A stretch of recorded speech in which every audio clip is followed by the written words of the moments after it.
By the time I was 5 years old, I was crawling under houses and digging ditches with my dad. His business was a plumbing contractor. And in our family, there was no take your kid to work day. There was just work, and you were part of it. 5 years old, I couldn't even read yet, but I could hand my dad a wrench or go fetch the right fitting off of the truck or dig a ditch that held grade. You know, people hear that today and they're horrified. Child labor, call somebody. But you know what that actually was? That was a father teaching his son that work is just a part of life, that sweat ain't something to avoid, that being useful matters more than being comfortable. Work ethic, it isn't taught in a classroom, and you don't get it from some YouTube video. You don't get it from a motivational poster.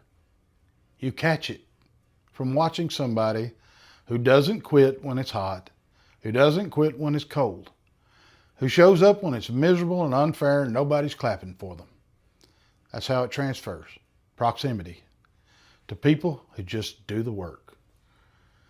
You know, Scripture says, whatever you do, work at it with all your heart, as you're working for the Lord, not for human masters. That ditch I was digging at 5 years old, it wasn't just a ditch. It was a training ground for everything that came after. 30 plus years of running my own fence company, raising kids who know how to work, building a life with my own two hands. It all started right there in the dirt next to my dad. So here's my question to you. What example are you setting when nobody important is watching? When it's just you and the work, and it's hard, and it's thankless, who are you then? Because that's the real you.